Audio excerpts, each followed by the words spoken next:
What's up guys, it's Bizute back with another YouTube video. Today we're doing a Reddit video r/ProRevenge.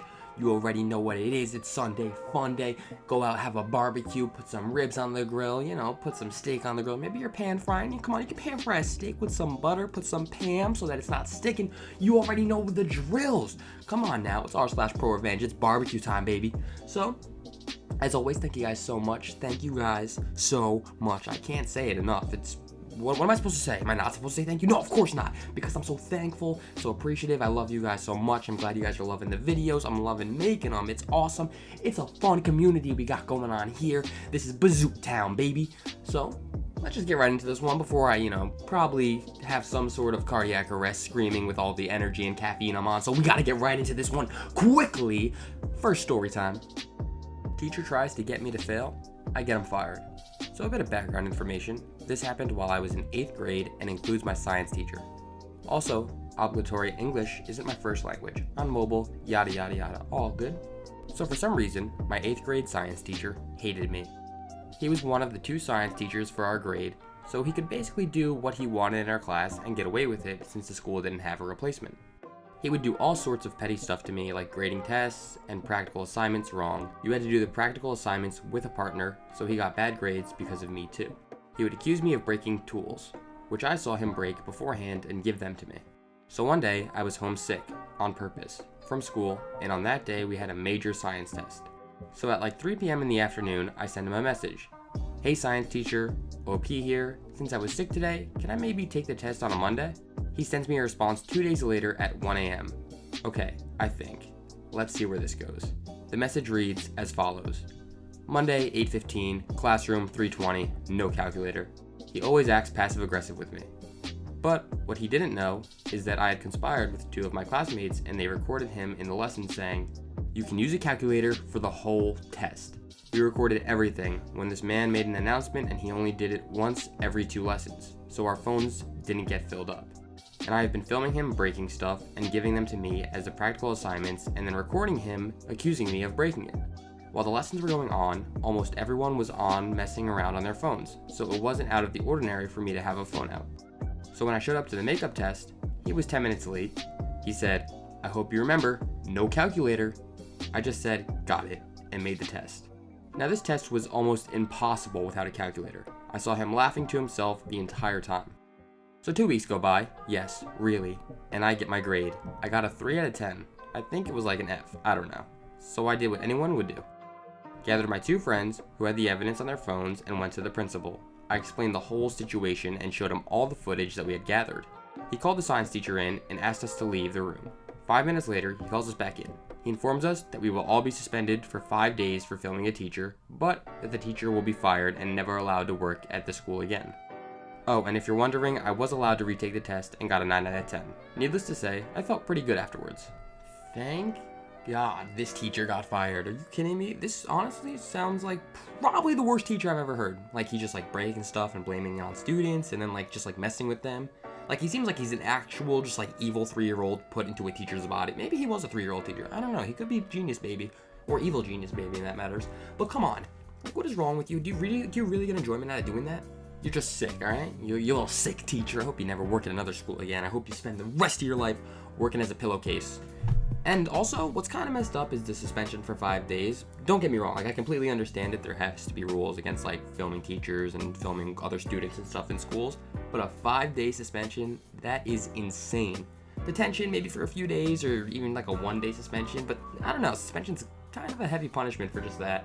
Especially if it's there was no malintent to them doing it. It was more of we need to get this on camera so we have proof because, a few kids' proof against the teacher, the principal's probably gonna weigh in with the adult, the teacher. So it is what it is. But I'm glad that you got your ProRevenge. Yeah, so I really hope that teacher's a pillowcase for the rest of his life. Let's get into the next one. Small Norwegian gets even with IKEA. Not native English user, on mobile, long time lurker, first time yada yada, again, no problem. This little story of democratic revenge against an international retail chain took place in Norway recently. Some years ago, a certain Swedish furniture retailer was looking into establishing a couple of new warehouses in Norway. Now remember, the entire population of Norway is equivalent to a medium-sized international big city, so this is not something IKEA does often. All in all, I think there are about 5 IKEAs in the entire country, 2 of them in Oslo. Anyways, the Swedish number crunchers put some demographic, geographic, and economic key numbers into their Excel model and came up with a recommendation for a couple of alternative sweet spots to locate some new warehouses. And since they are very much aware that many towns and municipalities would gladly sacrifice virgins and instate a mandatory morning prayer to Ingvar Kamprad in all public schools to secure the benevolence of the yellow and blue furniture church, they said so publicly. Since an IKEA warehouse means a lot of local jobs, tax income, and general boost to the local economy, it had the desired effect. Municipalities mentioned as possible future IKEA locations started delegating campaigns to make sure they would be chosen as the spot. In a small rural municipality, a bit south of Oslo, the local government did their job well. They changed the official regulations on a huge swath of land previously strictly regulated for agriculture to accommodate IKEA's needs. IKEA had bought it and wanted to use it for their new warehouse. Yay! Rejoice!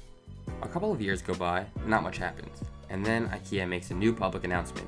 They have reanalyzed their business forecast and have decided not to build a new warehouse this close to Oslo. The economy is not as booming, tougher times ahead, etc., etc. But at least they will capitalize on the property they have bought.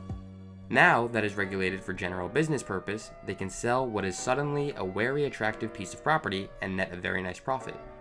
Some background here. It is generally very hard to change the official regulation for agricultural land in Norway. Although we are a sparsely populated country, we don't have an abundance of good farmland, so fields are protected by law. You even have to have a license to own farms over a certain size, and you are obliged to live there and use field trucks for agriculture production. So getting a huge field regulated as general housing or business lots mean you have struck gold. If the field is located in an area with general demand for buildable land, the value can increase many tenfold overnight. So IKEA was expecting to sell the business properties for about 200 million NOK.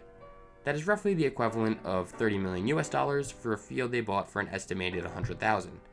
Until the local municipal council, in the span of a little less than a week, decided unanimously that it would be vitally important to preserve of Norway agricultural capacity to regulate said field back to agricultural status. Yup, it would be a shame to let all the fertile soil go to waste, you know? And no economic loss due to change of regulatory status is generally not compensated in Norway. I see you, IKEA, alright? You thought you were gonna turn around, make a quick buck, you know, have this 100,000 property sell it for like 30 million in terms of US dollars. No! Bad IKEA, alright? Bad. Then you get a little slap on the, you get a bigger slap on the wrist. You kidding me? IKEA? You're gonna turn around and hurt the people of Norway like that? Nah! Also, I am so sorry if I butchered some of those names and stuff like that because I'm clearly not Norwegian, or maybe I'm not clearly not Norwegian, but I'm not Norwegian, alright? So, I'm sorry.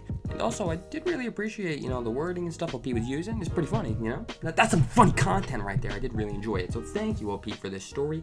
This one was a little different. This was like a more of an educational, a little insight into Norway's government on agriculture. So I did enjoy that. It wasn't, your basic run-of-the-mill, that's the first story, filming the teacher, some ProRevenge, teacher's a Kiwi, then you get revenge on the Kiwi, and then it happens, that's the revenge part. So yeah, I did really enjoy it. But guys, that's gonna do it for this one.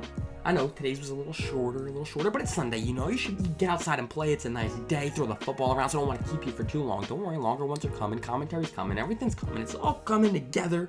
So, and also, I'm having a little barbecue today. Shh, don't tell anybody, so, gotta finish up this video, get it out to you guys, and then we can both go on our merry ways. I can eat some hot dogs and hamburgers, and some macaroni salad. You gotta have the macaroni salad at a barbecue. Come on now. And coleslaw. I know some of you might not like coleslaw. Don't gross out. Don't gross out until you try it and appreciate it. All right. So yeah, guys, hit that like button if you liked it. It's pretty self-explanatory. It's called the like button, I mean, I didn't learn about that until a few days ago. But anyway, it's called the like button because you gotta like it. So smash that one as hard as you can if you enjoyed it. Please, let me know. But if you didn't like it, there's also that dislike button. You can tell me like, yo, Bizute, I did not like this video. And you can let me know in that comment section. Please leave a comment, even if it's not about, constructive criticism or anything like that. Or even a comment about why you like the video. Just any sort of comment. You can leave the most random comment. You can tell me if you had a good day or not. I'm curious, I want to know about the little community we got going on here. I need to know what's going on. So, thank you guys so much. I'm always super appreciative to have you guys around and watching the videos and giving all this feedback and stuff. It means the most to me. And yeah, it's been Bizute, and I'm out.